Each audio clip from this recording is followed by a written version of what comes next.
This is the Seahawkers podcast, episode 431. I'm Brandon Schultz of the Military Seahawkers, and I am joined by my good buddy and Montana Seahawker, Adam Emmert. Good week to be doing the pod, mainly because we do not have to deal with the 49er faithful, and I put that in massive air quotes because you can see them with the knives out already. We don't have to deal with them trying to crow about being Super Bowl champions. The Michael Jordan of football right now said no.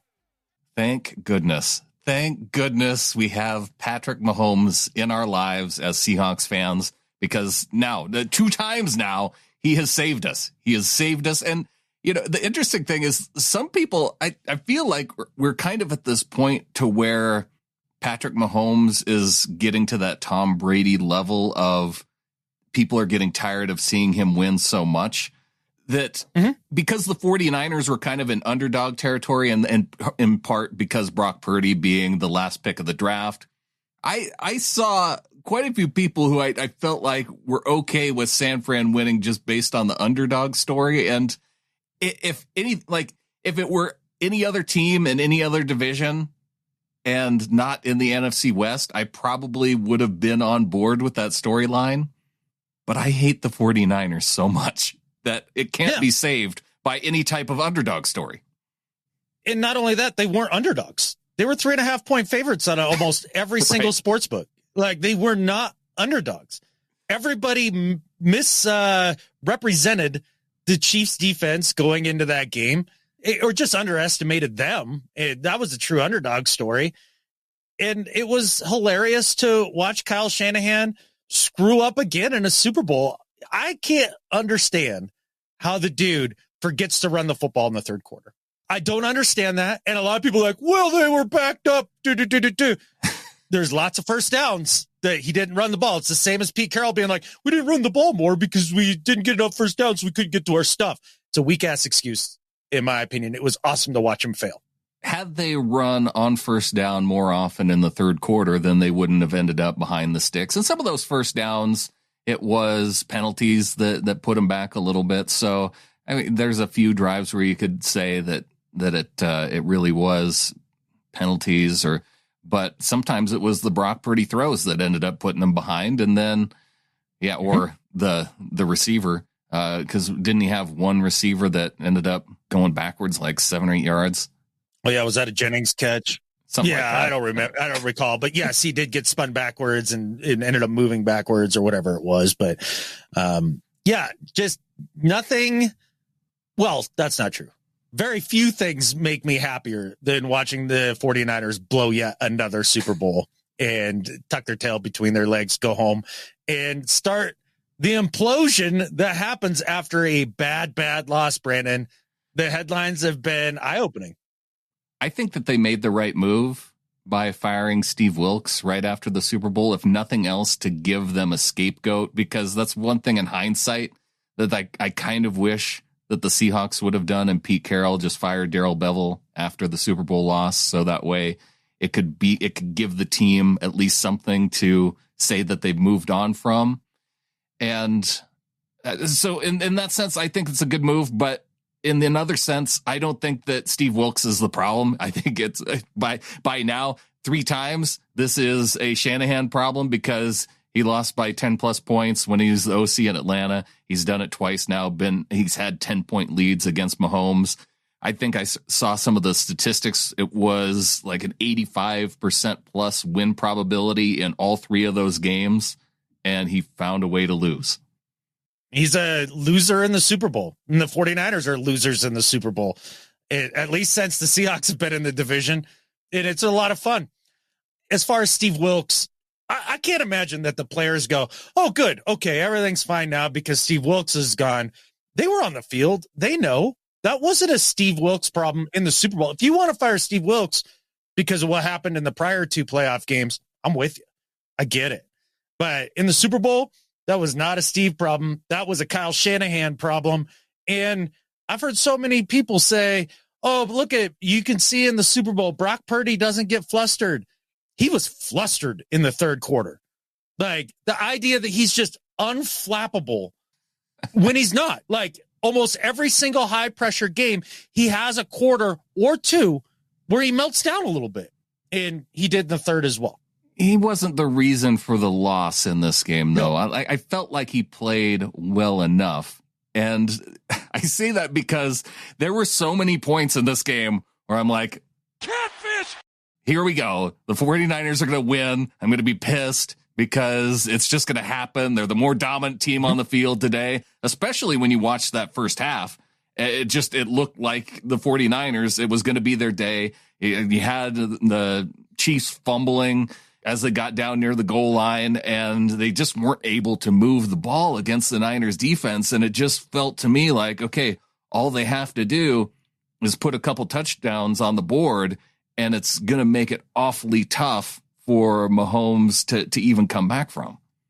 I thought after Mahomes threw the pick and they were set up, I think they were in Chiefs territory, right? On the Chiefs 45 or something like that. They were across midfield. Yeah. Yeah. And they got 0 points out of that. Because the second the pick happened, I was like, oh no, like they're not going to double up. They're going to get 3 points. It's going to, yeah. Yeah. The Chiefs aren't going to double up after half because team always defer is always correct. And the Niners are going to come out and, get a score here, and then it's going to get a little out of control and all that stuff. But no, Spagnuolo said absolutely freaking not. And Patrick Mahomes went into his bag of tricks in the second half, and Kelsey came alive. And that was the difference in the game. Well, and I wonder if part of Kelsey coming alive too was that Dre Greenlaw injury, because, oh my gosh, talk about like snake bit.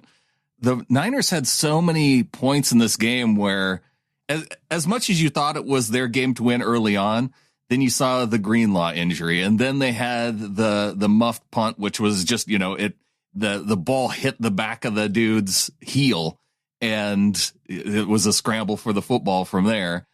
I'm not sad about it. Yeah, I know. I'm with you. But, yeah. But it's like there's all these moments that then started to stack up against them, and as much momentum as they had throughout that first half to where it looked like it was theirs to win. And then it kind of felt like it flipped, right? When the Niners go for it on fourth down, they get it. They get a touchdown instead of a field goal. And at that point, again, you're thinking, oh man, that's the type of play that wins Super Bowls right there, is passing up on the field goal, going for it, and going up a touchdown. And that allowed the Chiefs to go back down. They kick a field goal. Then Jake Moody hits a 53-yarder that I thought for sure, after missing the extra point, I thought there was no way he was going to make that 53-yarder. He makes it.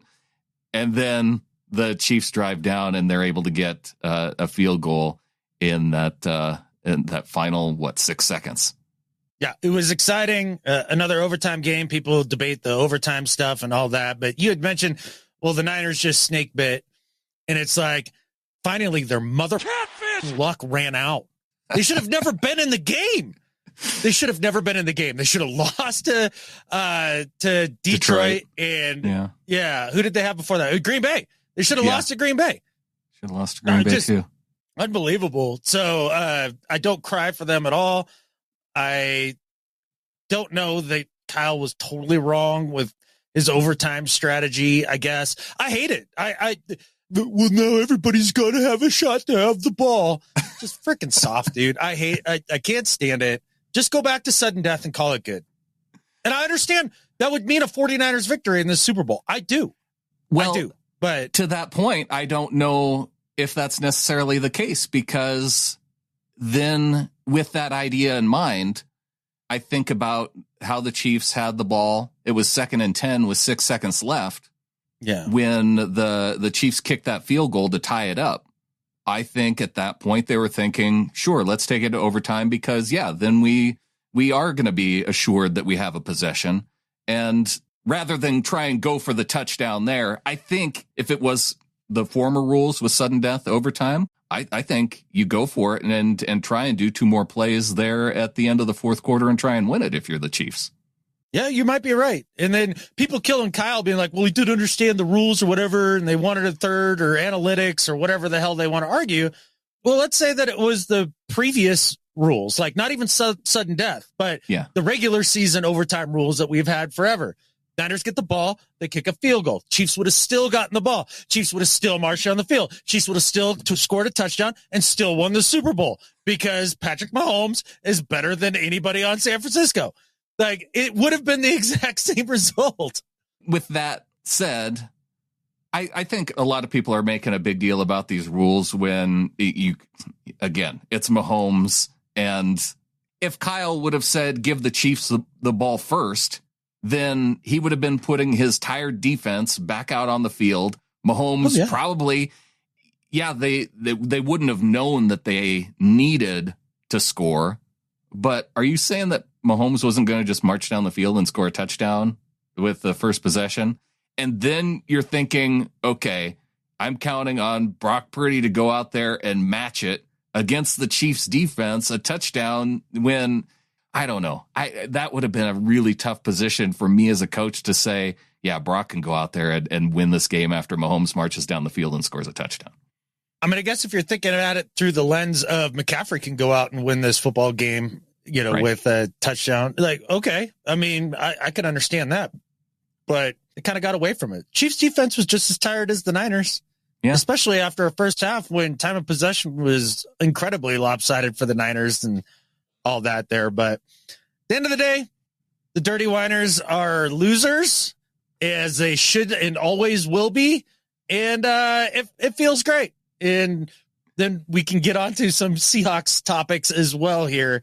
But there's one thing, though, I feel like we could have been cheated out of, though, with some of these players not knowing the new overtime rules.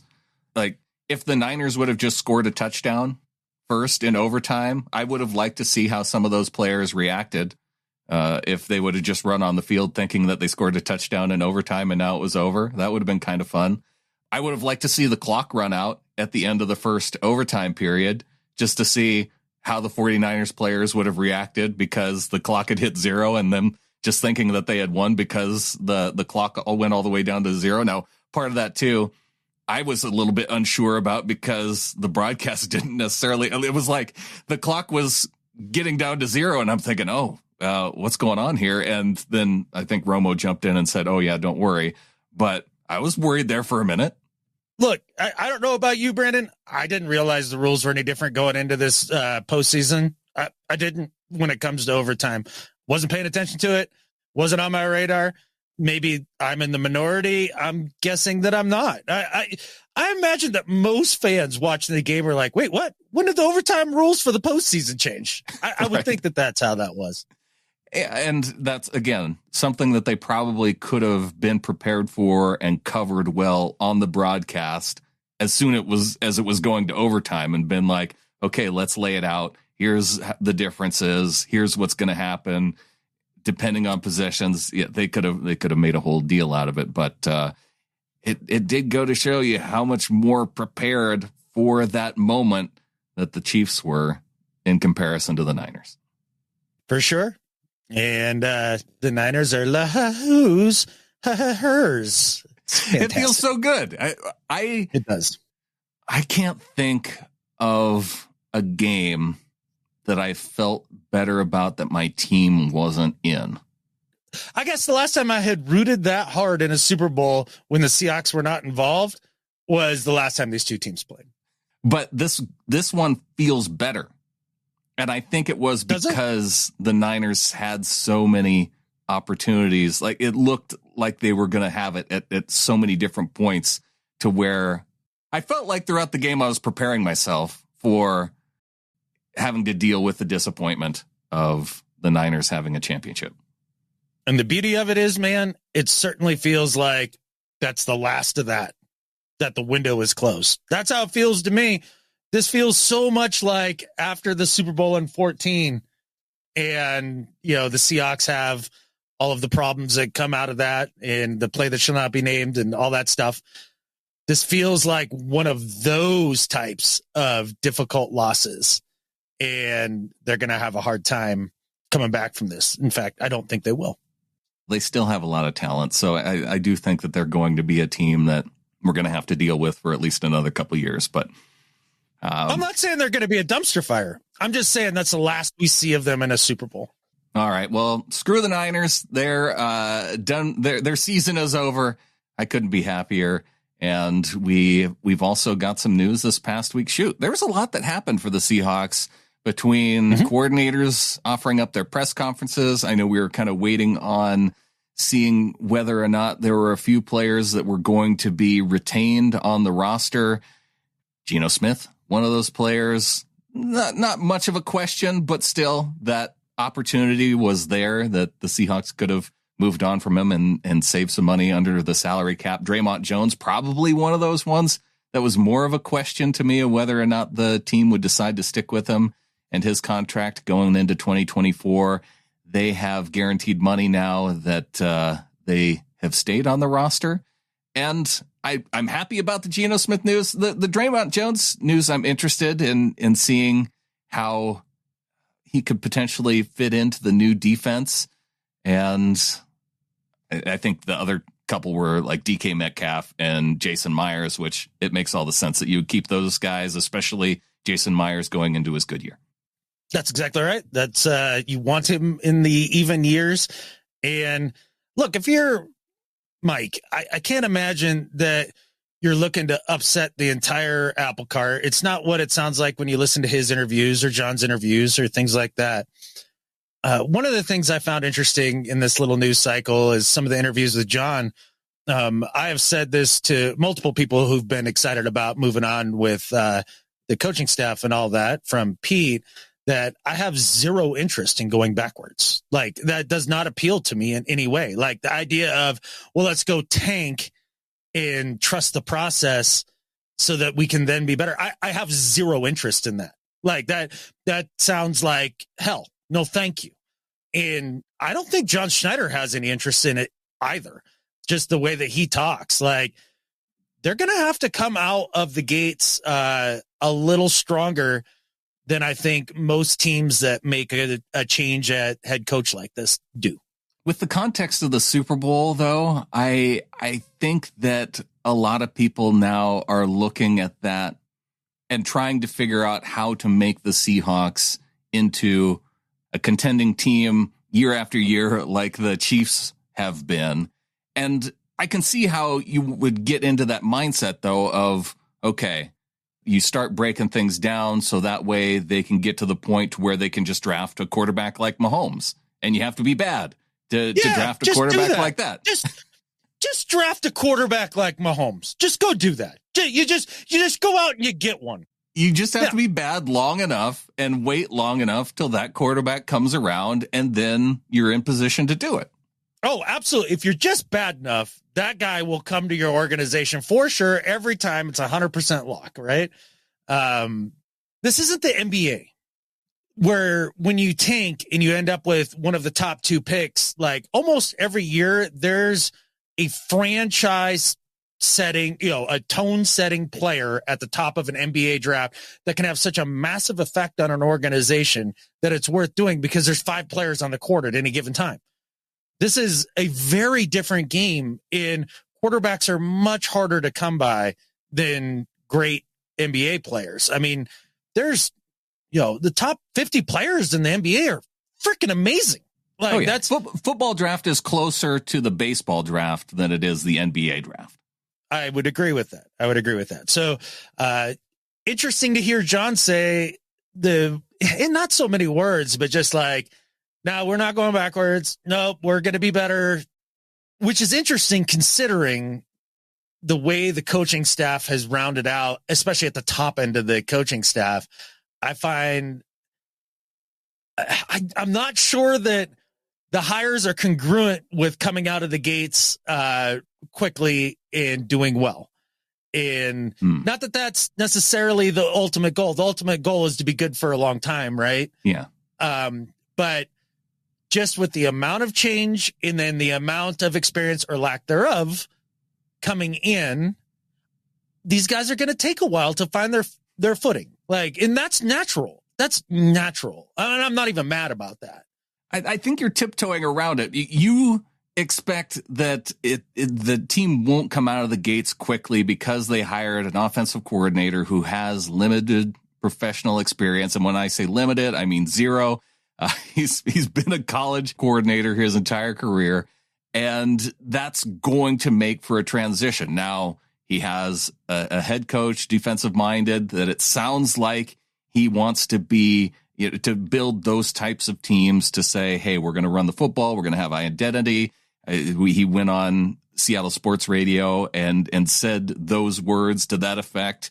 So that part of it at least leads you to think that there's a specific identity in mind. But it is tough when you have a brand new coordinator who, okay, I guess I don't know if it makes you feel better or worse that he actually did call plays for that University of Washington team. At least he has the experience of it. But it also could lead you down that road of, okay, well, Pete Carroll had an idea for an identity for this team to be tough and run the football. And then you had Shane Waldron who couldn't execute that vision. We don't know that even though Mike Macdonald's laid out this vision of his offensive philosophy, can Ryan Grubb go out and execute that way? Yeah, I wasn't even trying to get to Grubb right out of the gate. I was kind of pointing more towards the inexperience in the staff as a whole. This is a very young staff. Oh, and sure. I'm okay with that. Like, if you were telling me we're moving on from Pete and I can bring in this guy, Mike Macdonald, yes, okay. If we're moving on from Pete, like, I don't want to, but if we are doing it and this is the guy that you're going to bring in, okay, I can see it. I like it. Cool. I'm into it. And, we're talking about the grubby, dirty coordinators here. And, you bring in AD, right? Is it Aden or is it pronounced differently? Aden. I don't know. It's Aden, like your name, except with an N. Perfect. All right. Very good. I wish he had a better name, just like I wish I had a better name. Aden Durde. I understand that hire quite a bit. Because especially when you listen to his presser, he gets it. He's there to support Mike Macdonald and help him get the defense ready week in and week out so that when it comes to game day, all he really has to do is call plays for the most part and head coach for the rest of it. Right. And while Mike Macdonald doesn't have any head coaching experience, he's been around the league for quite a bit. And he's been around two very successful coaches for his pedigree. And the product on the field matches what you want to see out of a championship level defense. And then, Durde's got his experience on the defensive line. He's got 9 years of NFL experience. Now it's kind of both these guys have come as a how do you say that? The meteorological. Yeah. Is that the meteoric. word? Meteoric rise. Yeah. A meteoric. There it is. A meteoric ascent. No doubt about it. But it all seems earned, and it all seems like the experience is in the right place. And then you take Leslie Frazier and layer that on top of everything. Now you've got three different defensive dudes to make sure that side of the ball comes together, who have all had great success in their careers. I love all that part of it. I love it. Like, I want to make sure that I put that out there. The problem with the Grubb hire, to me, is that you have no one on the team in the upper echelons of the coaching staff that has NFL experience. You basically are handing technically a third, but let's be real, half of the team over to a guy that has zero NFL experience. And Brandon, you said, he called plays at Washington, and I don't know if that makes you feel better or anything like that. And after the last show, I had a lot of guys come back at me with a bunch of arguments of what Ryan Grubb has done in college. Right. In college. Look, and we'll get to this in a second, the track record of some of these guys. But at the end of the day, Brandon, if you come at me with college credentials as your defense for this guy, you've come at me with nothing. Nothing. None of that matters, dude, because it's never translated to the league, and it's unlikely that it will in the future. So I don't care what he's done in college. It's like trying to apply for a job to be president of a bank and your only experience in the world is being president or being the treasurer of the Glee Club in high school. Right? Like, sure, you have financial experience. It's a similar game, but it's vastly different at the same time. And, I got panned because they're like, well, you don't even watch college football. What do you know? I've watched enough. It's not like I haven't watched any. I mean, on my road job back in the past, man, like me and Jared would sit down and there's nothing on and we catch a college football game. Have to turn it off at half almost every single time because it's slow, boring football. I've only watched a few spring football games, USFL, whatever. And I can tell you by just watching a couple of those, that is not the NFL. Like you don't have to watch it full time to understand what it is and it isn't. And so honestly, the credentials are not credentials in my mind. Of all the hires, it's the one that I have I'm an optimistic person. You know that. And it's probably the one that I think has the most risk associated with it for all those reasons that you talked about, because it is so much different. And at college, you can, for whatever mistakes you might make as a coordinator calling plays, you can have players just by their ability being vastly superior to those on the other side of the ball. It can cover up for any of those mistakes that you might make through play calling. Let me give you the list, Brandon, here of the guys who've come straight from college to become an offensive coordinator in the last 5 years. And then I would like your opinion of the names on the list and just let me know what you think of this. So one would be Kingsbury, who is the de facto OC, right? Also the head coach. Not successful. Joe Brady in Carolina. Randy Fitchner in Pittsburgh. Do you even remember that Randy Fitchner was an offensive coordinator in Pittsburgh? I remember Matt Canada name. After that. Yeah, Matt Canada after that, which if you'd asked any Grizzly fan, they would have told you that it never worked. He ended up in Pittsburgh. Brett Coleman did a video of how just dog crap that offense was. If you don't believe me, Brian Johnson with Philadelphia this last year. Again, Brett Coleman did a video on that, talking about how that's a high school offense. And then before that, the last one was Sarkisian as the OC in Atlanta. And he got fired in 2 years quickly. And if ask any Atlanta fan from that time period, there is a big difference between an NFL coach who was a very good NFL coach on offense and Shanahan, who was the OC, compared to a very good college coach as your OC with basically the same guys. So there you go. Kingsbury, Brady, Fitchner, Canada, Johnson, and Sarkisian. Murderers Row, Brandon? Or maybe a little less than ideal? How much support are the offensive assistants going to have in implementing a professional offense would be my question after hearing that list. Yeah. Because I feel like there needs to be some support from the NFL level.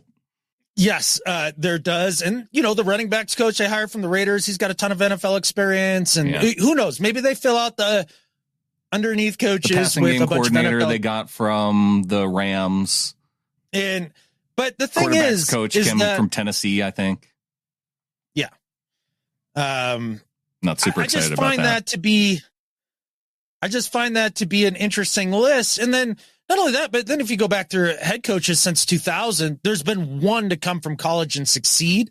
And that was Tom Coughlin. And he didn't win a Super Bowl until he got to his second team either. Right. And really the only guys that people think of as college guys who had success in the NFL were actually NFLers that went to college. And that's Harbaugh and Carroll.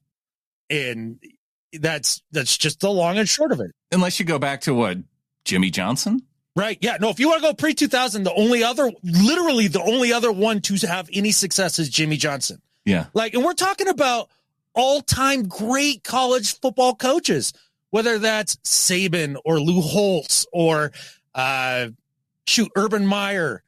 Just think of some of the more recent ones, Matt Rule, Butch Davis, Bill O'Brien, who actually had moderate success with the Texans, but also had 5 years with the Patriots before that. So there's a little bit in there as well. That's what's so intriguing about this move is that moves like this, like you went down a list of college guys who came to the pros, but I feel like even with each one of those, they had at least a year at the NFL level, even as like a quality control coach. I thought Joe Brady was, because he was the one name that stood out to me. I thought he was a quality control coach at the NFL level before he went to college, and then like he had success there and came back. On the OC level, that list that I gave you, I think Brian Johnson had a cup of coffee the year previous as, an intern or something. Right. You know what I mean? Like these are guys with literally practically no NFL experience, right? So I got the list here. I finally found it. Here are the guys since 2000, Brandon. Matt Rule, Cliff Kingsbury, Bill O'Brien, Chip Kelly, Greg Schiano, Doug Marrone, Harbaugh, which we talked about that, Petrino, Saban, Spurrier, and Butch Davis. That's a big list of failure. A lot of those guys went and were head coaches. Schiano wasn't, right?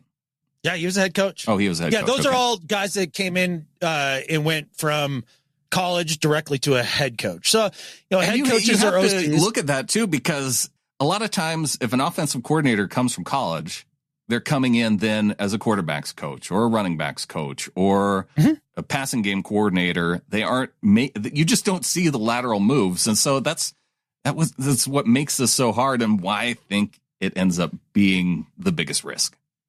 It's a massive risk. And to me, it's an unacceptable risk. Like, I know everybody's fired up because he's coming from the hometown team, right? The Huskies. And I get that. And the story is great. I love the story. I listened to his presser. Really enjoy the guy. I do. Do you? He said, I do. The words that came out of his mouth during the presser were things that were reassuring. I like that too. Okay. I liked what he said. I was not that into how he said them. He comes across like this is a steady Eddie stuff. As you're looking for teachers, like I think of everybody who's come in and they're interesting to listen to. And with Grubb, for me, his words were interesting, but the way he said them, it wasn't inspiring to me. This is a different flavor for sure. What we're getting with this head coach and this staff. I mean, this is a very steady Eddie. I almost think Mike McDonald is like a new wave Belichick in a lot of ways, with just, a little more personable, but still just kind of a lot more personable, monotone. Yeah. But in the way that Belichick is, he doesn't, man, he has answers for everything. And with Bill, it's like he has all those answers, but he wants to keep them behind a wall and you're not getting through that wall. Whereas I feel like at least with McDonald, he's giving you enough that to make the interview game work. And it seems like a cool guy. But that's about it. And that's about it. And that's fine. I'm good with that. Yeah. But with that said, like, so all those things that came out of Ryan's presser, like I looked at it and I'm like, this seems like a good dude. Like he's going to be easy to root for in terms of success. And bet your ass, I'm going to be rooting hard for this dude to succeed. Very much so. Absolutely. Now, with that said, I feel like that this is a mistake of a hire because history says there is a dismal chance of this working out. And if you want to be excited about it, please, by all means, be excited about it. And, look at everything he's done in the past. And I want to get into a little of that too, before we move on to Durde and Harbaugh a little bit more. But if you believe that magically this will be the one dude out of the last 30 that have come through the league that's going to make it work without really much support around him. If they had hired Ben Johnson and then brought in Grubb as the OC, a little like McDonald and Durde, I'd have been totally fine with it. Completely fine with it. Yeah. But you're leaving that entire half the ball with somebody that has no experience. And like I said, I like the words that came out of his mouth during the conference, but unfortunately, the actions over the last number of years don't match, Brandon. So here's where his offenses have ranked in the nation in terms of rushing attempts since, what would it be? 19. since 19. So the past 5 years. Last year with Washington, 130th out of 133 teams in the nation. Jeez. Okay, let's just put that. 118th the year before that at Washington. Last year at Fresno, they were 103rd. The highest he had ever been in the last 5 years was 90th with Fresno the year before that, and then 113th in 19. Those are 4 of the 5 years in the bottom third, if not at the bottom 12. And, I hear people say, well, it's all because of the personnel and this, that, the other thing. And it's college. Okay. In college, you can do that. That's fine. But then they come to the pros and try to do the same thing, even though they say the other stuff, and it never works. So the words were nice, but the actual track record that I have to go off of isn't there. And you had mentioned Sioux Falls, Brandon. I don't know. Did you ever go back and look at some Sioux Falls stuff there in South Dakota? I wonder, other than me and you, how many people have actually been to Sioux Falls, since we're in Montana, relatively close. We've been through there when we go to the East Coast. It's not a large place. Not a large place. No, I found some grainy video, and it was of one of their, I think it was draft tape of one of their wide receivers. And so that gave me nothing in terms of the offensive structure, because it was all throws to this particular wide receiver that ended up, I think he was draft eligible. He may have been drafted, but that was all of the Sioux Falls tape I got to watch in the past week. I'll keep looking. If you have to go that far back, though, is it going to tell you that much? Are you going to be able to move back toward that similar type of philosophy that it might take? And I think that you're right. I think that you can make those calls and say, hey, he's done well with the personnel that he has and leaned into their strengths, because at Fresno State, they had Jake Haener, NFL quarterback. So you lean into the strengths of having a solid quarterback in college. You know who Jake Haener is. Come on now. I literally do not know who Jake Haener is. He was drafted by the Saints last year. Fine. He didn't. Okay. Well, maybe you only went through the first 3 or 4 rounds of quarterbacks in your draft analysis last year. So that's fine. Yes. Yeah, I had, because I had no interest in drafting a quarterback that year. So there's that too. But they had Jake Haener, and then now they have offense with the Huskies, where you have Penix and you have all the receivers. So Penix is good. Yeah, they had good receivers too. So 100%. But then when I hear Mike say, well, yeah, they threw it a lot, but they ran it well. And it's like, okay, the 7 times they ran it all year, sure, they did okay, but that's not running it well. You cannot run the football well if you don't do it. Like that's an impossibility. Like, you may run it well for the handful of plays a game, but that's not running the football well. Those are 2 different things. Well, with all that said, I'm rooting for him. I know you're rooting for him. It's just that 100%. Of the hires, this represents the most massive risk of all of them. I'm excited about Aden Durde coming over, and yes. I was really intrigued by his press conference. Also, maybe a hard guy to listen to, like Grubb, but I really like his accent, and he sounds more like John the Bard than my accent would suggest John the Bard Davison sounds like. I found his presser Durde to be, in his interviews too. Like, I've watched all their interviews too, with all the rounds, right? Do the local radio stations. Yeah. Yeah. He definitely had the most overt sense of humor and was kind of the loosest of all of them. But one of the things I really appreciated about his presser is when they asked him, like, hey, so who's gonna come? Who's gonna go? What do you like about the team and all that? And he's like, I can't tell you that. Not because I'm trying to hide it from you or anything like that. It's, I have a good knowledge of this stuff, but I haven't gotten to do the actual deep dive to be able to answer that with any sort of intelligence. And I appreciated that. Yeah, I liked the way that he answered some of those. It wasn't, because it was being respectful of the question, but also giving some reasons why you couldn't necessarily answer it or want to BS your way through it. So, and I got that sense out of whether it was McDonald, whether it was Grubb, like all of their press conferences, they've performed well. And shoot, of all the guys, I thought Jay Harbaugh was the most likable of all of them too. Yeah. And maybe it was just the idea of, Harbaugh, we got a Harbaugh on the team. The only thing I don't like about Jay Harbaugh, top button of the shirt guy. That seems off to me. Was he top button? Did he have it up? He's buttoned all the way up on a polo. Oh, okay. I don't mind the full top button. I really don't. It's not like wearing half a hat, and wearing a visor like that. It's close. That's though. Clearly dumb. Why? To utilize all the button buttons? Security on your shirt? Yeah. Yeah. You never need that top button. You never need it. You never don't need it. And we have had listeners go back and do the deep dive into headwear choice. Everybody seems like full hat guys, so we're good in that respect. There's no half a hat or visor wearers. I think we did hear that, cold weather beanies, I think, was an option, but that was the farthest that we got from actual normal hats. That's true. And cold weather beanies are money, and so I put them in the normal hat category for sure.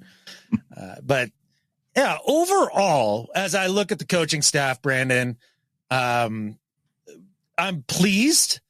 It's very inexperienced, which could end up being a great thing. I think it's going to present some of its growing pains for sure, especially through the first half of this next season, but definitely giving both coordinators 2 years, and I'm giving Mike 3 years.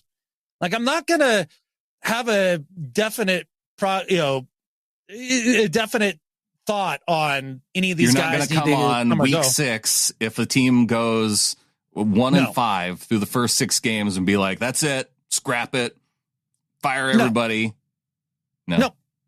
Won't do it. Now, at the end of year 1, if Ryan Grubb runs that Washington offense and we're second to last in rushing attempts in the league, okay, it might be hard for me to get to year 2, but I probably still allow it in my mind because, okay, maybe he learned his lesson, right?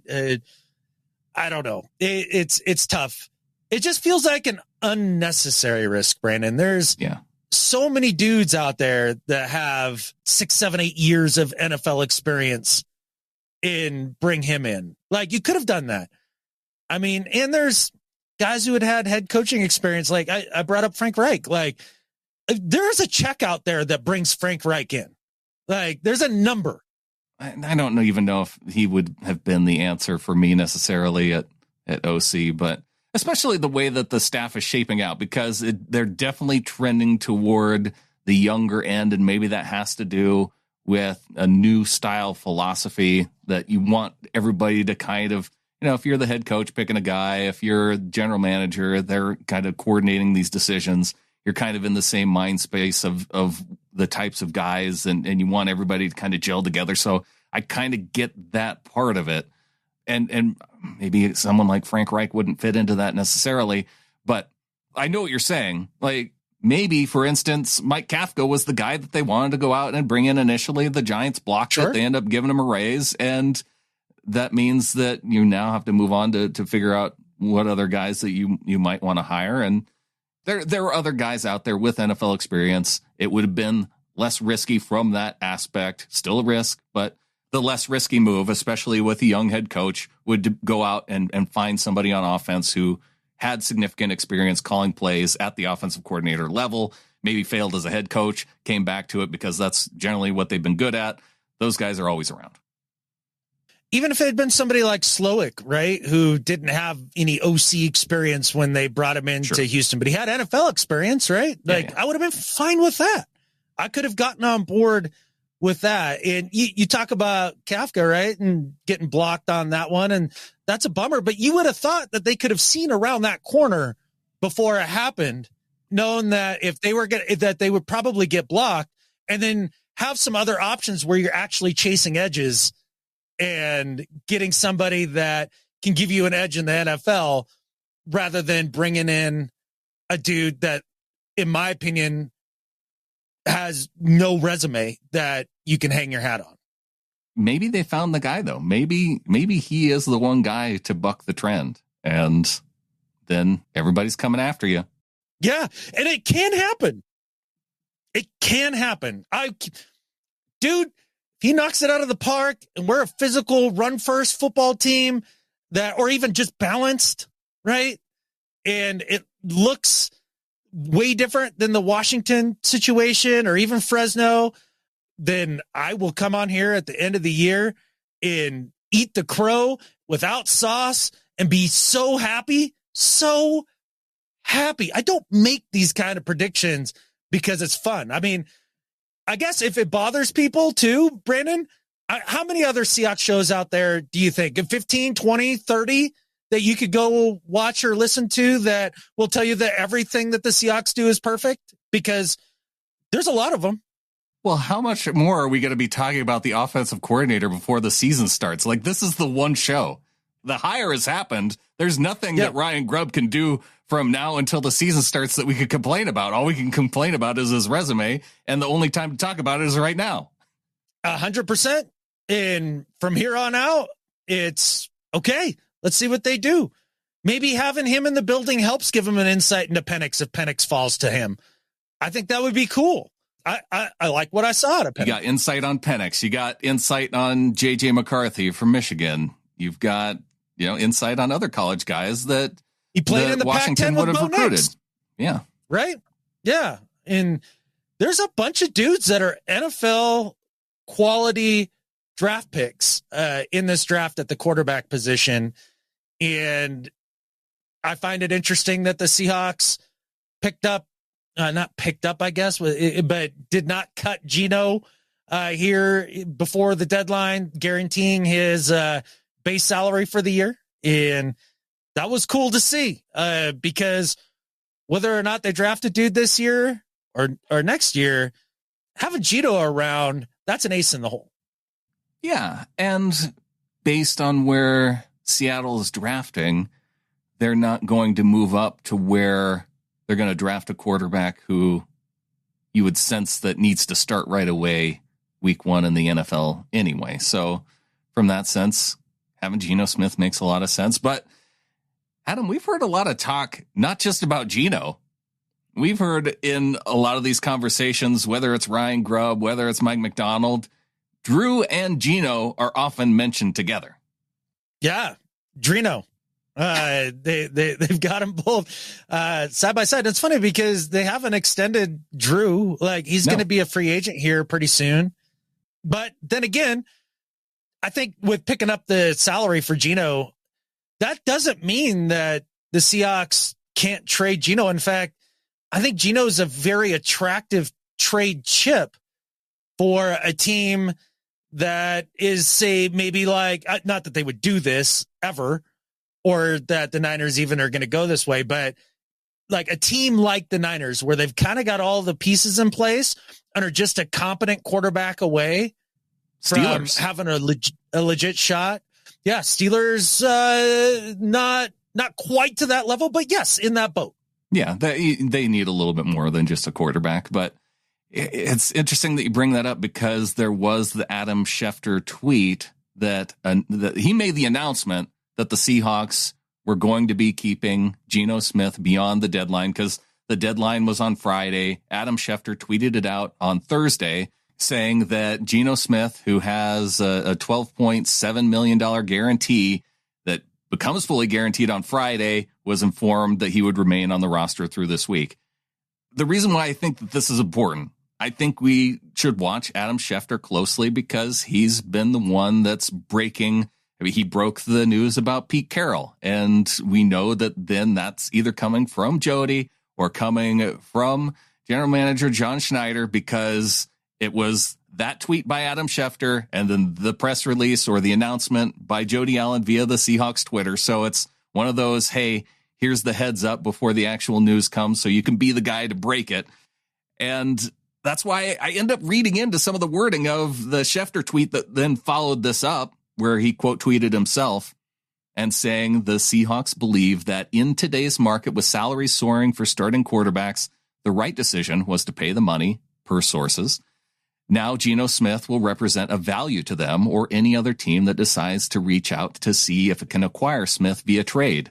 but Seattle now has locked in Smith, and Smith has locked in his $12.7 million. So very much, probably strategically, having Schefter follow this up with saying that it was the right decision and talking about it being a value and putting it out there that he could be acquired via trade. And as much as I love Geno, we've hyped him up.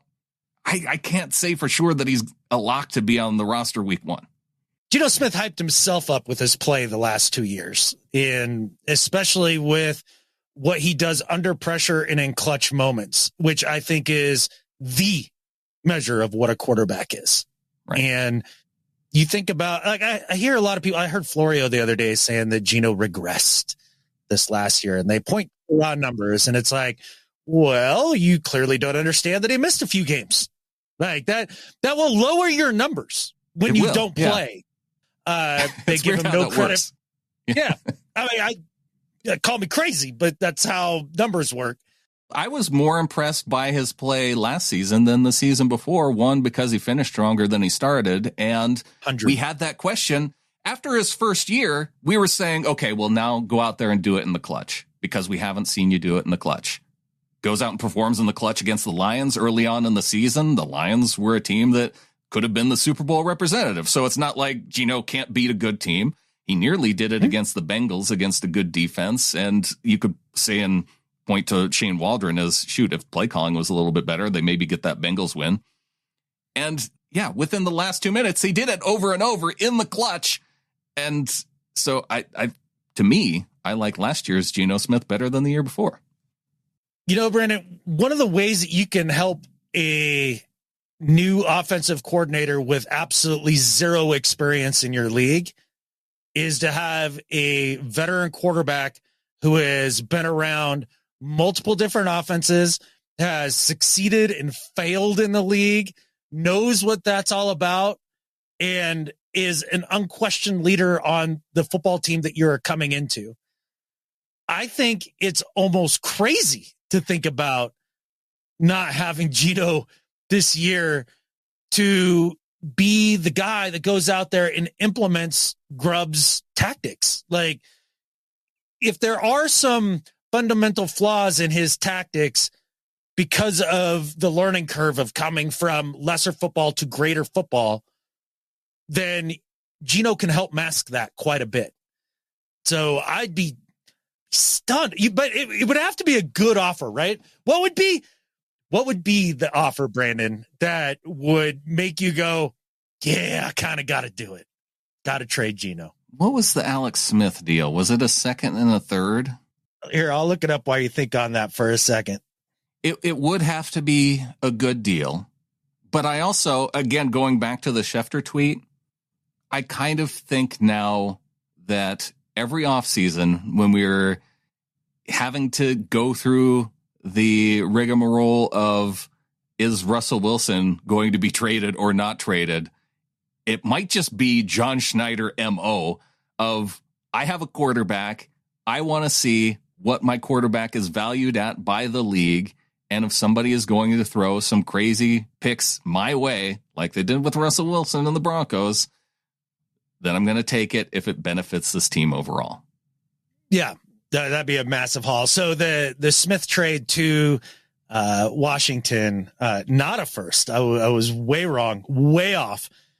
Kendall Fuller, the cornerback, was the kind of big piece of that trade in a third rounder. Kendall Fuller in a third rounder was it? It was it. I guess when you have Mahomes on the roster as backup, that maybe that one's not the one to point to. Sure. Yeah. I guess I'm think thinking it would take half at least of the Russell Wilson trade. Yeah. It would take at least a high second and maybe a third or a fourth the next year to get me to want to move off of Geno for this next year. Part of it is just realizing that it's a young team and you're going to want to find ways to build it. I like it a whole lot more than the idea of trading freaking DK Metcalf, which was one of the things that came up by Mike Salk putting out an article this past week of, okay, well, you got to take your best player, and that's DK Metcalf. And, You want to get, an AJ Brown style trade for him, and then you can use that to build the roster. And part of it, I think, is looking at that Chiefs model, right? Of, they traded Tyreek Hill, and look, they made it back to the Super Bowl and won it. So are wide receivers even valuable in this league? And gosh, I think of DK Metcalf, and if you want to be a physical football team, why would you trade your most physical offensive piece and one of the best receivers through the first 5 seasons in the league? Brandon, were the Titans better or worse after they traded AJ Brown there with, despite Vrabel's opposition? Significantly worse. Oh, okay. Gotcha. Some people weren't happy with my response to it, but I did say I would rather trade because JSN would probably be a more appealing and attractive trade chip based off of his rookie season and his contract. You might be able to get equal value.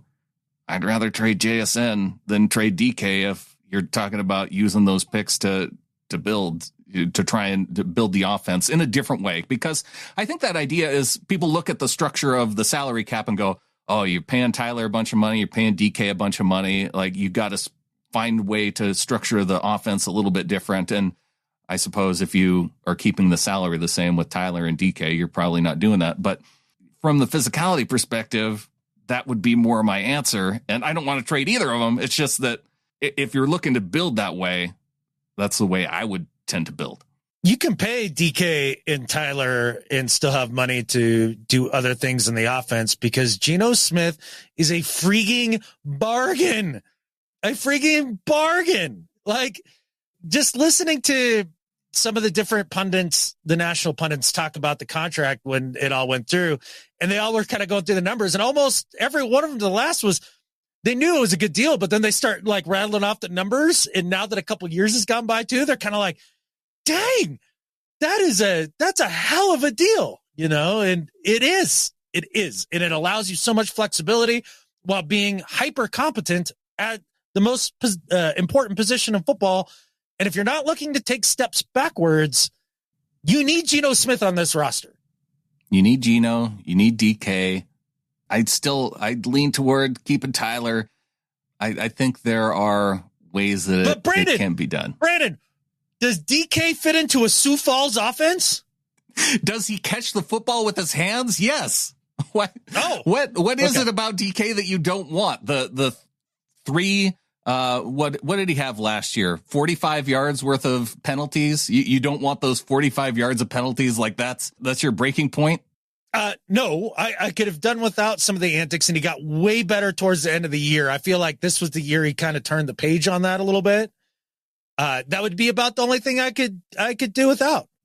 And it's such a minor thing in the grand scheme of everything that he brings to a football team. So no, I am not trading DK Metcalf unless it's, again, a ridiculous offer. Everything's for sale, right? Oh, sure. It just depends on the price. But if the Chiefs re-signed Chris Jones and said, we're going to send you Chris Jones and a first rounder next year for DK Metcalf, then you make that trade because that would be stupid of the Chiefs to do it. Done. Yes, it would be idiotic, but I don't know. It's interesting. We've got an entire offseason to cover with all this. And, I'm just going to take the next couple months and be really excited about what a guy did over 10 years ago in South Dakota. It's going to be great. Stop it. Be great. Now I know you're done. Like if you're hanging your hat on that sort of thing, we don't even know if we're hanging our hat on that sort of thing. What is the Flathead Valley Community College OC doing right now, Brandon? Should we bring him in? Stop it. I just wanted to point out the absurdity of it. It's so absurd. You've said your piece over and over, and we get the point. Okay. That was just my final shot before we got to the second. You said this is a one time we get to do this, so, You're getting all that out. I hear you. All right, let's get to the second half of the show. All right, cool. And I'll be good.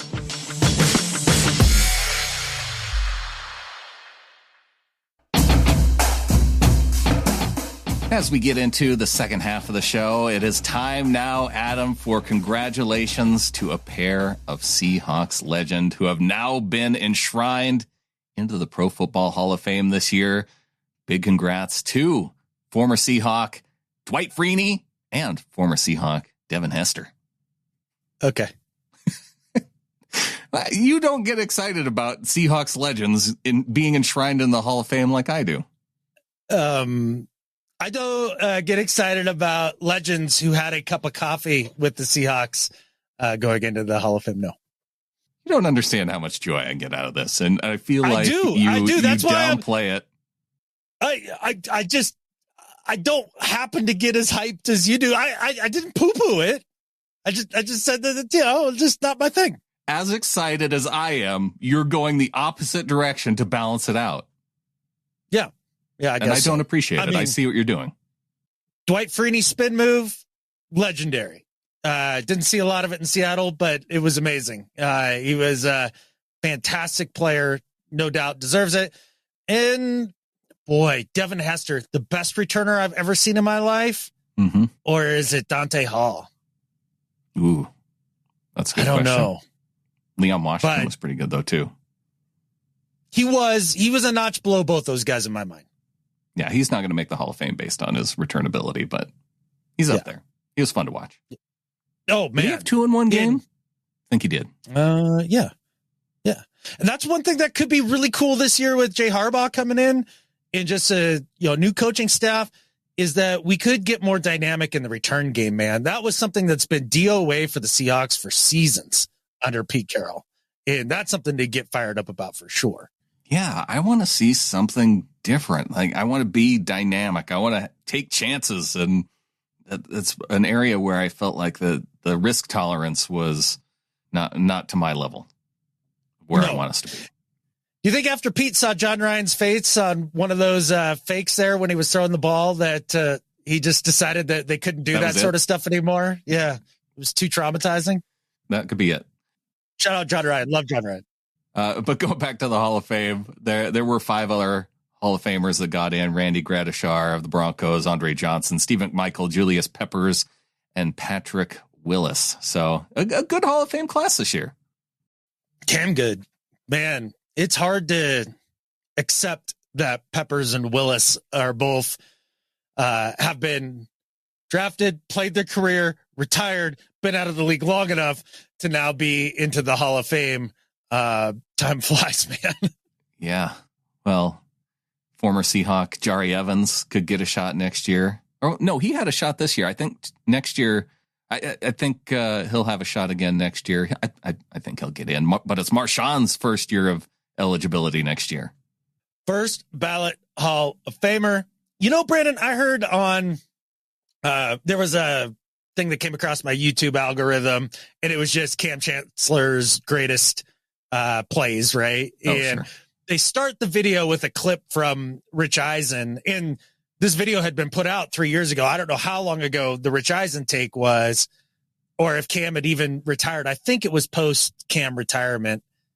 And Brockman asks Eisen, Cam Chancellor, Hall of Famer, and Eisen waffles and says, probably not. The catfish you talking about? Cam Chancellor is a first ballot Hall of Famer, the heartbeat of the LOB, man. And the guy, the enforcer, he brought the boom to the Legion of Boom. Look, I'm in on Cam Chancellor. The only way I poo-poo it is it seems like the way that the Hall of Fame election committee, like they just go through the list of all decade team members as they essentially come up for enshrinement. And Cam is not on that list. And so that's what makes me worry a little bit. Eric Berry was on that list, but he also hasn't made it in despite being eligible. He hasn't even been a finalist. So interestingly enough, though, it is Earl Thomas's first year of eligibility in 2025. I mean, all those guys are Hall of Famers. Yeah. They just are. They were the best at their position. Whoever wrote the all-decade list and left Cam Chancellor off, they should write 0 more lists. Like, they should be banned from the lists. I think they changed it, too, because they gave defensive back. like instead of doing corners and safeties, they now do 3 corners, 3 safeties, and 2 defensive backs, just to kind of show that it is shifting a little bit. So that way, like the guys who play nickel, like the 2 guys who are on the all-decade team are Chris Harris Jr. and Tyrann Mathieu. There's zero chance that Chris Harris Jr. should be on the all-decade team before Cam Chancellor. And Chris Harris was a good player, a very good player. He was really good. He was not better than Cam Chancellor. May even be a Hall of Famer. Yeah, he's a borderline one to me. He's a borderline one. You couldn't put, like, if you're looking at the cornerback list and the corners are Patrick Peterson, Darrelle Revis, Richard Sherman. Those are the 3 best corners of the decade. Like, easy. Easy. Yeah, you can't debate it. And Revis is in. Now Patrick Willis is in. Yes. Kuechly will go in probably next year. Still not better than Bobby, but yes, he's a Hall of Famer. Bobby's still playing. Like, he's not even going to be eligible for another umpteen years. Hey, I hear you, but I just remember the debate being had on the regular about how much better That's Kuechly why I haven't was. brought up Eric Weddle's name, because I know that it upsets you when I bring up his name and being on the all-decade team and not Cam Chancellor. Who? Yeah, I know. He's one of the most overrated players of that decade. I'm not saying he's a bad player. Not even the 4th best safety of that era. Yeah, it's just wild that you have Earl, you have Sherman, you have Bobby, and Cam seems to be left off that list. Insane. Even with his, injury ended his career too early. Absolutely. Still a Hall of Famer. He was the dude. Yeah. Like, if Mike McDonald wants to make Seahawks fans happy, find me next Cam Chancellor. I have a guy that I've got my eye on coming out of college. Ooh, well, I know you've been trying to do some draft talk with EJ, put out a couple cool episodes about Shrine Bowl and Senior Bowl, but doesn't seem like people are in the draft mindset quite yet. It's interesting because usually that stuff blows up, Yeah, it might not be the time for it yet, but that's fine. I wanted to talk a little Senior Bowl, a little Shrine Bowl with EJ, and we're going to have plenty of time for draft talk. Shoot, we might have to, with how spot on, Adam, you've been at quarterbacks, we may have to do quarterback breakdowns for all the first round, all the guys that you feel could be available in the first round. Because I think we need to document this a little bit harder than just on, the one show where you run down your quarterback rankings. Sure. Maybe I should go back and actually make some lists and, kind of say, the synopsis of each one. It was interesting. I think it was Bloomy. He said that, or it was Clinton. He goes, turns out Brandon was right about Baker and I was right about, I don't remember which quarterback. It doesn't much matter. And I was like, Stroud, I think. Yeah, maybe it was Stroud. And the thing is I wasn't wrong about Baker. I said he was a low-tier starter, high-tier backup. Like, that's what I said. And that's exactly what he is. With him being up for contract, a lot of people are throwing out essentially the Geno contract for Baker Mayfield as where he should be slotted in. I think that when you look at it in the grand scheme of things, both had a good year in a contract year, and then teams have to make a decision off of that. I do think Baker's growing up, and I do think this is the best version of Baker that we've gotten, but he's closer to a Goldilocks quarterback than Geno in terms of everything has to be just right around him to win. I do think he's more limited than Geno and less consistent, but he's gotten better. And I do think he's a low tier starter. And I think at this point, Geno's number, when you're actually paying a guy, not on a rookie deal, is probably closer to, a low tier number these days, after a couple years have gone by since Geno has signed the contract. So I could see that as being equivalent to Baker for sure. And I'm happy for him. Oh, it's nice to see him have some success down there in Tampa. And we need at least one good Oklahoma quarterback. And maybe it's Hurts, but those guys can fight it out to see which one of the two is better. I don't know. It feels like that Hurts caught lightning in a bottle 1 year, and now he's back to being a running back who plays quarterback. I want to see how this plays out over another couple years for him. It's very interesting. Yeah. We'll just have to see how it goes for both those guys moving forward. We'll have to see how the Seahawks go moving forward. We've got Dave Bloomquist who called in. We threw out the question a couple weeks back at him on the show. What does success look like? And I think this even came in, this call from Bloomy, even before Mike McDonald was announced as head coach. So let's revisit what Bloomquist has to say here. Hello, Brandon. Hello, Adam. It's Hawk Van Dyke here. So I was listening to last week's episode, and I think that was a little oversimplification by saying all of my 5 years of posts on Discord and Facebook and Twitter came down to just the simple idea that they were spinning wheels. But if Adam needs a little bit more of a detailed explanation, I am happy to give it. I have always defended my position on Pete. So first off, spinning wheels is, for me, going anywhere from 7-10 to 10-7, where you either sneak into the playoffs and get crushed by better rostered teams, or you pick in the late teens in the draft when all the blue chip players are long gone. So Pete, he was ironically too good of a coach because I think he got the best out of his roster.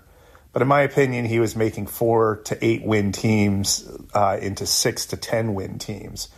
He was overachieving to mediocrity, and that to me is spinning wheels.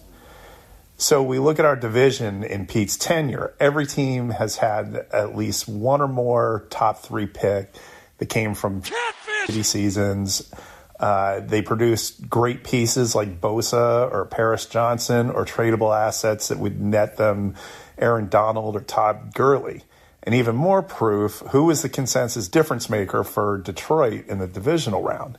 And that was second overall pick Aden Hutchinson. I think we have to stop trading for good but not good enough players that Pete was convinced were the one missing piece, only to see them flee after 8 games and take a valuable draft pick with them. So your question, Adam, what does success look like? Success to me is a rebuild, not a retool or reset. Retools and resets are spinning wheels. You have to accept a few 3 to 5 win seasons with a plan of experience gained by the young players at all the key positions will eventually lead to division titles, playoff wins, and maybe even a Super Bowl. I know it's hard to get a Super Bowl. I know it's hard to win a Super Bowl, but a couple playoff wins really energizes fan bases. Look at Detroit this year. So success will follow failure and growth, and I don't think it follows overachieving to mediocrity, which unfortunately was what Pete was giving us over the last couple years. That is my explanation. You must live with it. One more thing. Go Hawks. Go Hawks, Bloomy. Love the explanation. And it's exactly what I was hoping to hear from somebody like Bloomy or the people that were in the camp of get rid of Pete. And, basically it's, I don't mind getting crappy because I think that's going to lead to getting better, and that there was no shot for Pete to win a playoff game or 2 this upcoming year, which I find to be absolutely ludicrous. But in fact, I think it's probably more likely that they would have done this upcoming season, win a playoff game or 2, than they do with the new coaching staff, just because there's a lot of things to bring together. And it's no shade on the new staff. I have high hopes. I don't know, man. The idea that getting to the playoffs nearly every single year is unacceptable, and if you don't win the Super Bowl, then the guy needs to go, compared to, well, I know it's really hard to win a Super Bowl, but just a couple playoff wins would be okay. Like, you know what I mean? Like, it feels like shifting goalposts. Like, that's what I'm getting from that side of the argument to me. And maybe it's a more pragmatic view of it's a means to an end to get to where ultimately you want to go. I see it as backsliding, and losing can take root in an organization that to a point to where how many teams do you see sucking for early picks? Like, how many early picks do the Jets have in the last 10 years? And they still freaking suck. Well, to bring up the example of the Lions, like how many times year after year did they have top picks and they were never able to pull out of it? It wasn't until they pulled off the trade with the Rams that kind of ended up being a boon for their organization, along with getting the right coach for that organization. Things have to come together the right way. And listening to that too, it makes me wonder how many of the moves so far then kind of go against that idea of rebuilding rather than retooling. It kind of gives you the impression that the Seahawks are still not in that rebuild mode. But we'll have to see, because they could still trade away some star players. They could still trade away Geno and really look to do that rebuilding idea that Dave's talking about there.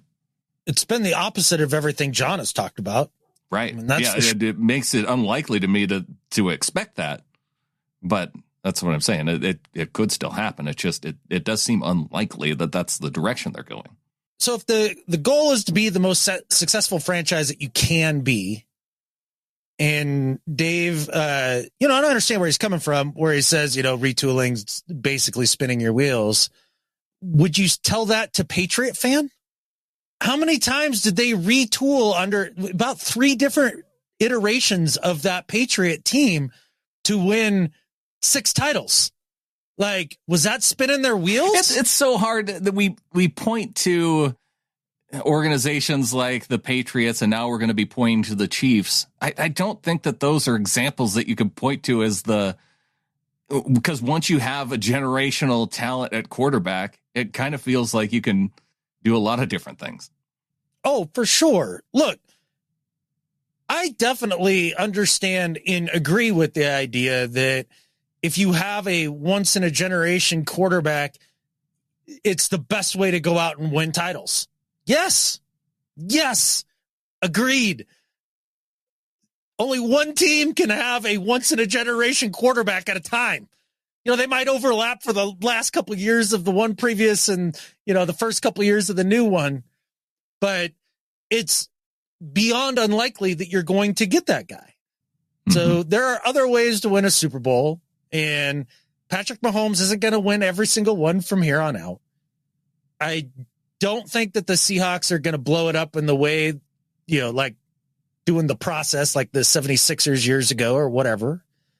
And I mean, I'll stick to my guns.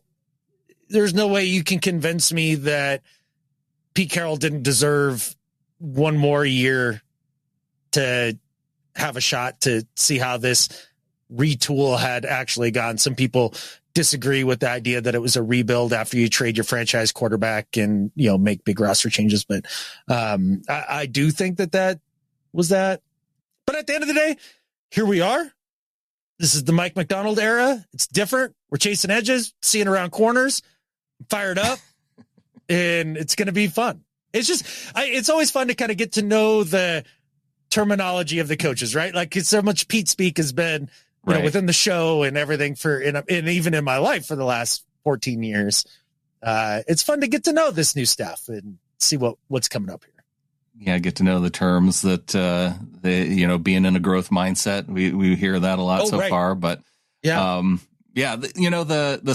sound of the Seahawks covered that transition from Pete to Coach Mike real well, and it actually gave me my first red flag into our new coach, Adam. They pull up in a vehicle at the VMAC, and Mike McDonald gets out of the front passenger side, and his wife gets out of the back. Like, it's a big vehicle. So unless, we know it's not a legroom issue. Why are they not both in the back seat, getting out the back seat together? I didn't like that. Who was driving? I don't know. Was it John driving? A driver? No, I think they had it looked like it was a driven vehicle. I see. Okay. Because he got out the passenger side up front. Right. Yeah. And then they showed him coming to work the first day, the first full day of work, and he got out of the passenger front too. And I was like, getting chauffeured around. You're 36. If anybody was getting chauffeured around, I would have thought it had been 72-year-old Pete Carroll, right? Like getting towards the end of maybe having a driver's license. He's got to be driving to work himself most of the days. I think this maybe was for optics. Oh, maybe. It's hard to say. But it's going to be fun, man. These are the fun things that we get to know about our new coach and the program that he's starting to build here. And here we go. Here we go. So we'll just dive into it and be as positive as possible going forward. And you don't have to be positive for the positivity's sake. I think we just are fans and just in general excited about what new is coming. It's something different. Positive as possible is what I said. And okay. When facts get in the way of the positivity, like I'm going to lean on facts. And that's just the way that I'm wired. Some fans do it different. I'm not going to tell other fans how to fan. Fandom's very personal. Well, in my fandom, I know I'm going to try and shift my mindset a little bit. Like with the whole, I rooted against Tom Brady for a long time. Shoot, I even remember rooting against Michael Jordan just because it was like, oh, here he goes again, being great. I think I'm gonna be okay with Mahomes and him just being great. It's a funny mindset. It's a funny mindset because I've heard Colin talk about it a lot on the herd, right? And idea that people start to root against greatness for like no reason. There's a reason. What? You're sick of the greatness winning? Like the Patriots never did anything egregious enough for me to be like, oh my gosh, I can't stand these people, right? Like I could give a crap about the ideal gas law. Like, Spygate. No, but Brady's a little too smug. He's just, okay. I think it's a personality thing with Brady for me. I don't know, man. He's never bothered me. I like the Bulls. I found ways to dislike him because he was so good. Okay. Maybe I'll say it that way. Okay. And that's what it feels like. So I enjoyed the greatness of the Bulls. While 5 out of the 6 Patriot championships that I saw when Tom Brady was there, like, I was like, oh, that's pretty cool. Obviously, one I'm beyond disappointed about. And the only guy that was dominant in his sport that I found myself rooting against, and this was before any of the stuff about who he had been in his personal life had come out, with Tiger. I couldn't stand Tiger from the rip. Really? But yeah, just something about it seemed off. It seemed off. See, okay, that might have been the one that I actually enjoyed cheering on as it was happening. I was always kind of more of a Phil guy. See, that's more of an underdog. Now both of those guys, turns out, we should have been rooting for Freddie Couples all along. And I was too. I love me some Freddie Couples and Corey Pavin, and there was a bunch of dudes back then that I was always a Daly fan too, because I was like, yes, another walking catfish up getting something done. Like I like that. That's just like that guy's like me. I like that. Yeah. He drinks beer, smokes, and still can hang in there with dudes like Tiger, who's like in the weight room and all jacked. Mm-hmm. Yeah. And if he gets the balance of the booze and the smoke and the sleeping and the, everything all right for one weekend, he can win a championship. That's what I loved about Daly, man. He's just finding that right cocktail of all the things mixed together. It was great.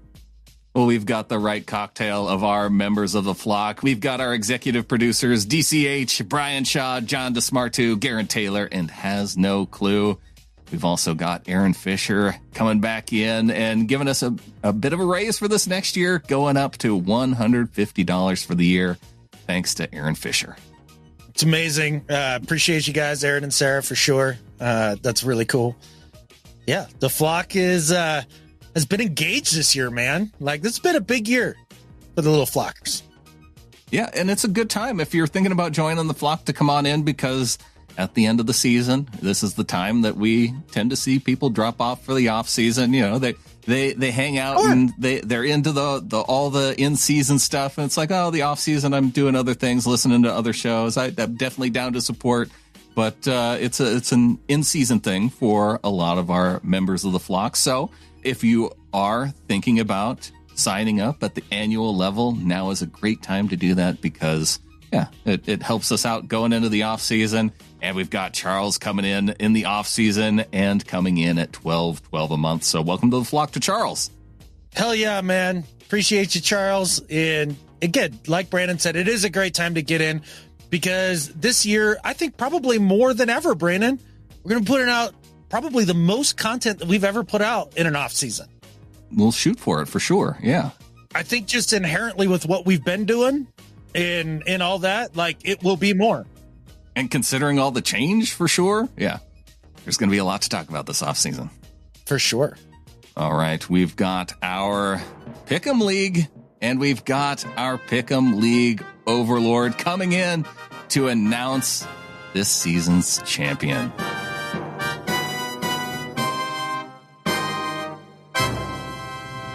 Evie, our Pick'em League Overlord, has come in with an email saying, "Dear underlings, we have a champion. Are you not entertained? Was our winner with 190 correct picks. That is impressive. Almost as impressive as Dad staying up to watch the Super Bowl. He even canceled work the next morning so he could. He says he was watching the football, but I know he was secretly looking out for Taylor Swift, or Tay-Tay, as he says he and her friends call her. I sometimes question how I'm related to him. He was happy, though, as the 49ers lost. He said we should never cheer for them, ever. Ever. There were 4 people then tied for second place. G Knows Best, Hotlanta Hawk, I Love to Wags My Dixon, and the Tram Rammers with 188 correct picks. They should all win a prize. We said top 5 at the start of the season. No need to go back and re-listen. I know because Dad is gutted. He finished 6th, so he doesn't win a prize. Well, being the Overlord, you'd think that she could change that rule if she wants to, but it sounds like she's not interested in it, which I love. No, yeah. we are seeing the Overlord put the hammer down and do it decisively. And Evie says, I have no sympathy. He just needs to do better. Although he claims it is a good effort as 2 seasons of doing it, and he has finished top 10 both seasons. He's also just informed me his total this year would have seen him win last year. Personally, I'm struggling to care, but don't tell him that. I think Evie and Bloomy have similar mindsets, you know, like, yeah, that's nice and everything, Dad, but you're just spinning your wheels. I've really enjoyed being your Overlord this season, especially having my own music. And if you'll have me, I will continue the job next year, too. The members of 9L, although we'll be 10L by then, they will be looking forward to it as well. Have a good offseason. Go Hawks, from Evie. Go Hawks, Evie. I don't think it's our choice to have you. It's definitely the other way around, and we'd be thrilled to have you put your stamp on the Pick'em League once again next year. That was really fun. I enjoyed that email very much. Yep, definitely looking forward to another year of Evie and looking forward to another year of Pick'em. Now, I am going to have to figure out how to change up some of the way I do the prizes, I think, this year. Because I've allowed, we put out a bunch of prizes in the Discord, and just because it takes a while to send off an email, have the person pick, let me know what it is, and then get it shipped off. So I'm still working my way through 2022. So I think I'm going to come up with a consistent either or prize for those from 2023. Like they can choose one thing, or maybe a gift card from Mill Creek Sports where they have a bunch of Seahawks memorabilia, and I can have it shipped directly from Mill Creek to our winners this year. And so that'll help me stay caught up, I think. Yeah, nothing wrong with an either or. That's enough of a choice. No doubt about it. I like it. So if you're still on the prize list for 2022, I'm going to be sending out emails. I've started sending them out multiples at a time. So if you want your pick of prizes, you're just going to have to respond more quickly than the other people that I email to. And I'll figure something out here for the winners of 2023 so we can get you going for your prizes. So it's a fun time, and appreciate everybody who took part in it. Heck yeah, man. Super awesome. Next year, I might try to get all the way through the year. Who knows? All right. On to do better and better at life. All right, Brandon, might do better this week. Has to do with halftime of the Super Bowl. And This article was by New York. I guess is it New York Magazine? I know they're different than the New Yorker. Yeah. Either way. That's very confusing. Every Super Bowl halftime show ranked since 1993. And they go through the list, Brandon, and I think I've made my position pretty clear as to the best halftime show I've ever seen in my life during the Super Bowl era. Now, I understand that maybe some people think it's just circumstances that have me feeling this way about the greatest one ever, because it did so happen to coincide with a Seahawks title. But Bruno Mars and the Red Hot Chili Peppers were the greatest halftime show that's ever happened in the Super Bowl, period, bar none. There is no other acceptable argument. You know where New York Magazine had them ranked, Brandon? Oh 20 freaking first. 21st. Oh, what? Since 1993. Wrong. The only taste that New York has is in its mouth. This is terrible evaluation, and Bruno Mars should be the minister of halftime for the rest of time. That's what I think about it. New York Magazine, do better. Did they have Prince at number one, at least? They had U2 ranked above them at 20th. That was a big whiff. Here, I'll go through it. They had The Weeknd at 19. Wrong. Springsteen at 18. Definitely not. That was kind of a dud. They had This Year's at 17. Boys to Men in 1998 at 16. I don't even remember Boys to Men. Rihanna at 15 from last year. Dead wrong. I wasn't into that show much at all. It was fine. Patti LaBelle and Tony all Bennett. Of these ones that you're saying might be appropriately ranked, but they're just not better than Bruno Mars. That's what I'm getting at here. 13 was Black Eyed Peas in Usher 2011. 12 was Jennifer Lopez and Shakira. That's underrated. That was a good one. Yeah, that was a good one. You give me Shakira anytime, I'm in. Lady Gaga in 2017, 11th. Michael Jackson at 10 in 1993. Michael Jackson should be on no list ever for anything good. Number 9, Coldplay and Beyonce and Bruno Mars. Bruno Mars barely saved that one. He barely saved that one. The minister of halftime. Coldplay was terrible. That's not halftime music. I'm not saying it's bad music. It's just not halftime music. 8, the wardrobe malfunction with Janet Jackson. I think that's a little low. 7, Diana Ross. 6, Katy Perry. That was that weird like robot lion thing. Yeah, she came out on the big robot lion. Yeah. Here's your biggest whiff of all of these. Number 5 is Screamy McScreamerson Aerosmith. He deserves to be on no good music lists ever. Number 4, Dr. Dre, Snoop, and 50 Cent. Okay. But not better than Bruno. Number 3, Beyonce and Destiny's Child. That one was fun. Number 2, Madonna, LMFAO, and Nicki Minaj. It was only 10 years too late for Madonna. But number 1, you were right, Brandon. Prince. Okay. In 2007. Never been a Prince guy. I don't get the Prince stuff. I'm not a Prince guy either. Yeah. But I that one to me, it felt like a worthy one to point to as a number 1, just because of the the production effort of it. Yeah. I don't recall it. I've never been into Prince music. Like it feels like he was just popular for being just kind of weird. Like David Bowie. Yeah, a little bit. Although I like some of the David Bowie stuff better than Prince stuff. I like a little bit of David Bowie, but yeah, not big into either of the guys. No, generally if it came out of the 80s, it's just garbage. But no, I like the Prince halftime show. The ones that Boyz II Men one doesn't stand out to me at all. No. But of the more recent ones, Bruno Mars should be in top 5. For either of his performances, he saved one and absolutely crushed the other. Well, my do better this week.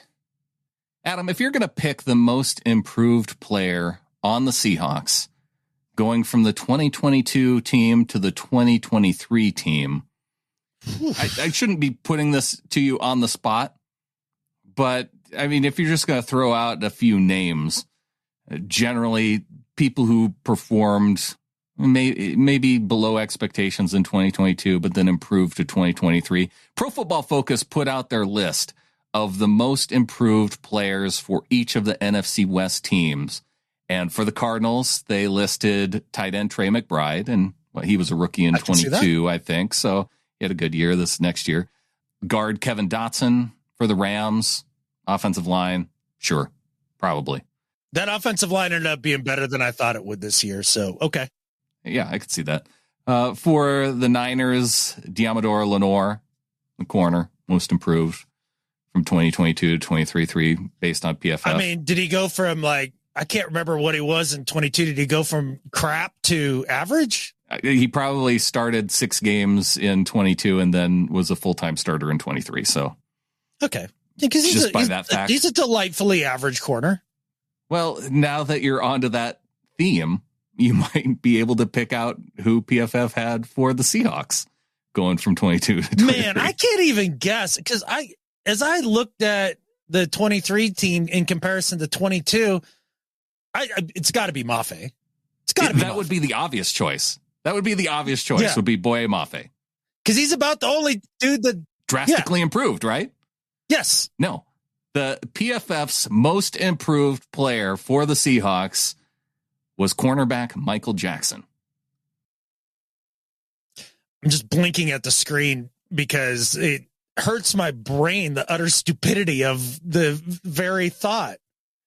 What? I thought Mike Jackson was bad.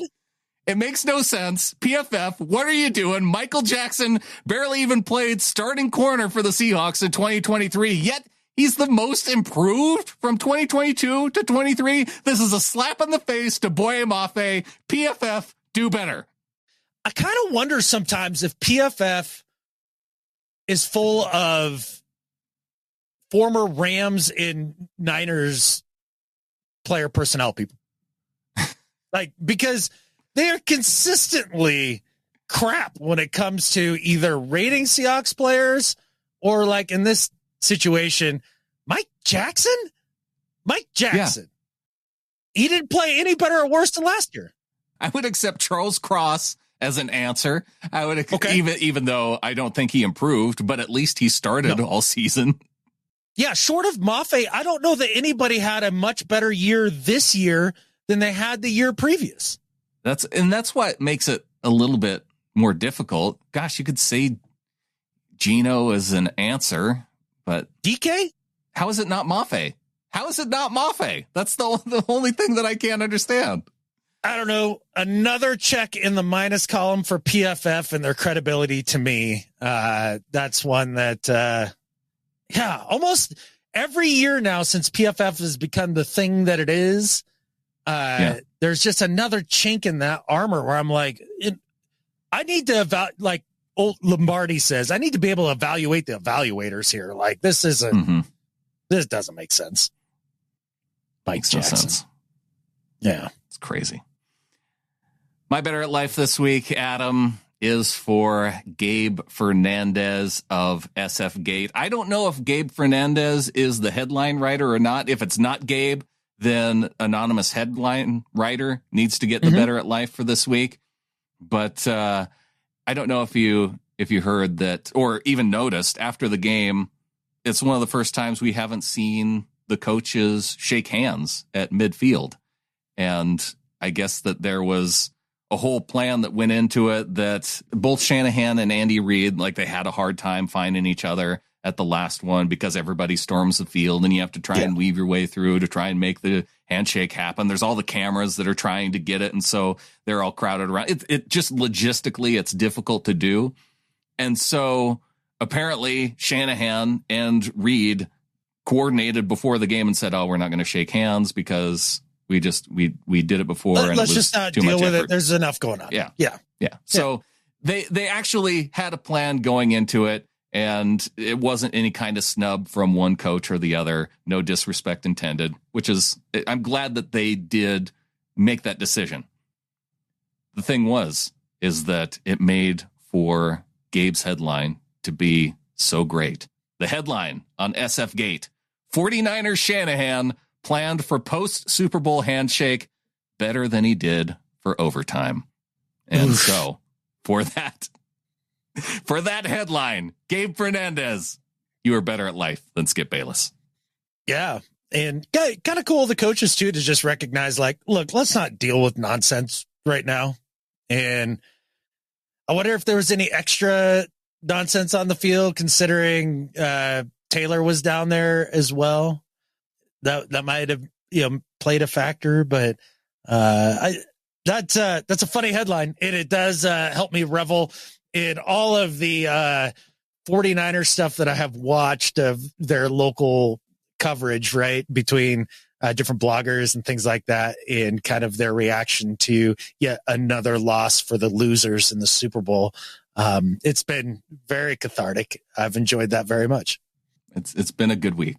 Definitely enjoyed it. No, it's funny. Brandon, how many people at your Super Bowl party were complaining about the Taylor Swift thing? Nobody, because it was my wife and I. Oh, okay. I didn't know if you had your brothers over or anything, or if your mom was there. Yeah.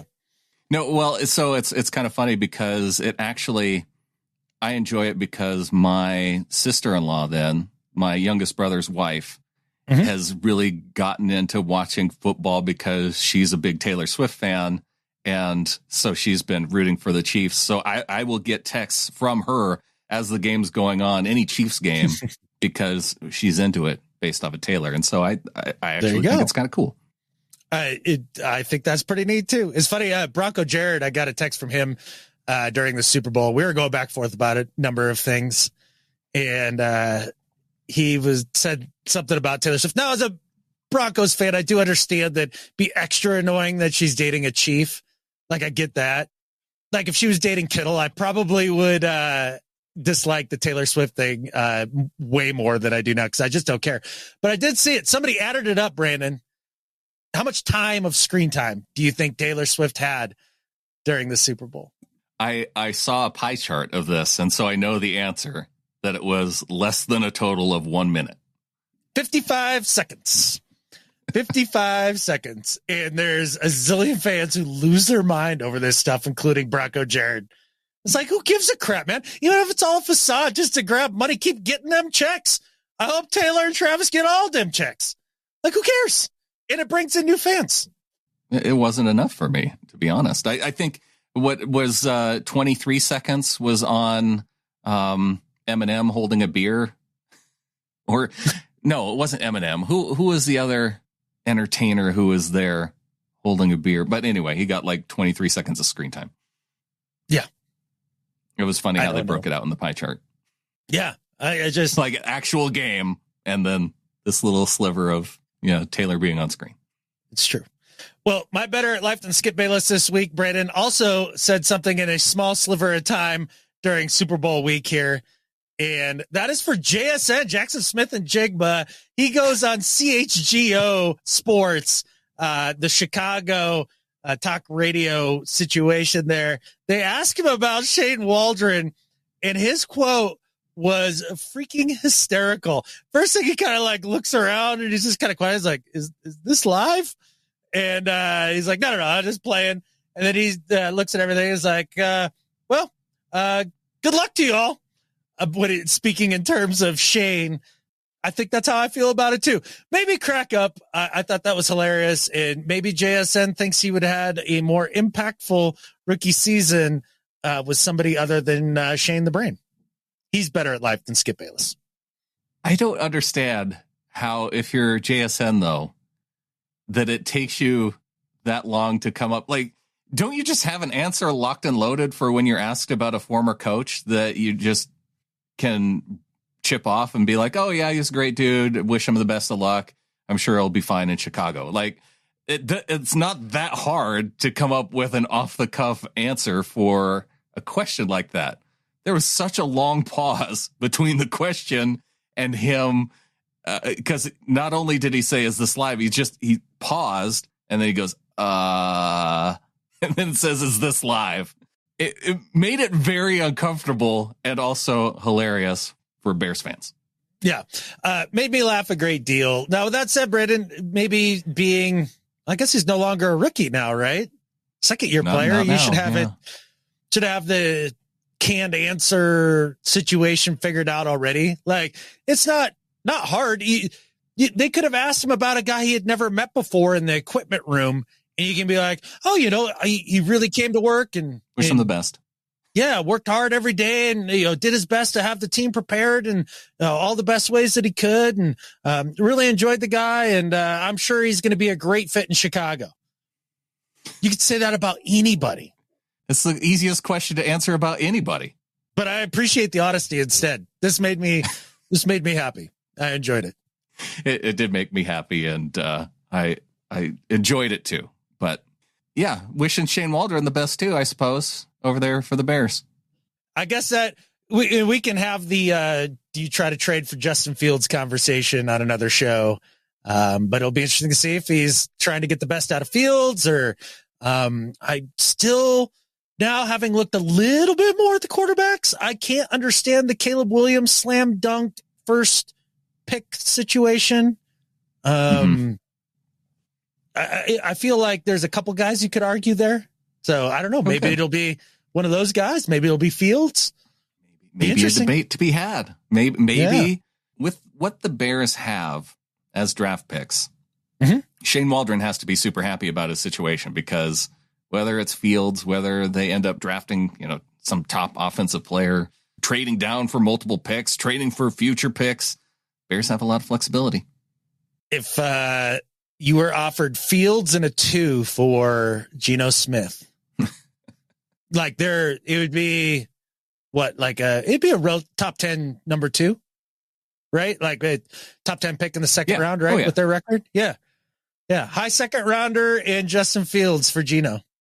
How dare you? Why would you even do that to our guy, Geno Smith, especially after what we heard from JSN, Adam? Because Geno had success under Waldron. You're drafted a young guy at 1. He's a great bridge quarterback. Like, if I was a Bear, I'd be big time into that thought process there.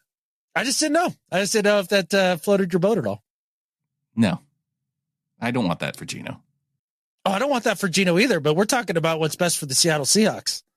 They wouldn't do that. I don't know. Lots of stuff to explore in the offseason. We'll have the Justin Fields conversation, Adam. Why not? It's got to be coming as far as talk around that's concerned. We got quarterbacks to talk about. We've got, I heard some Bears fan ridiculously offer up a 3rd round pick for Kenneth Walker, which I thought was stupid. It was almost my do better. What? But, yes. Ridiculous. Some Bears podcaster saying, "Oh, we should offer up a 3rd round pick for Kenneth Walker." Oh, I agree. He should offer it. Yeah, they should offer it for sure. And John Schneider should laugh in their face and hang up the phone. That's how that whole thing should go down. It's how it should go down. It's how it would go down. And I think with that, Adam, there's only one thing left to say. Go Hawks. Go Hawks.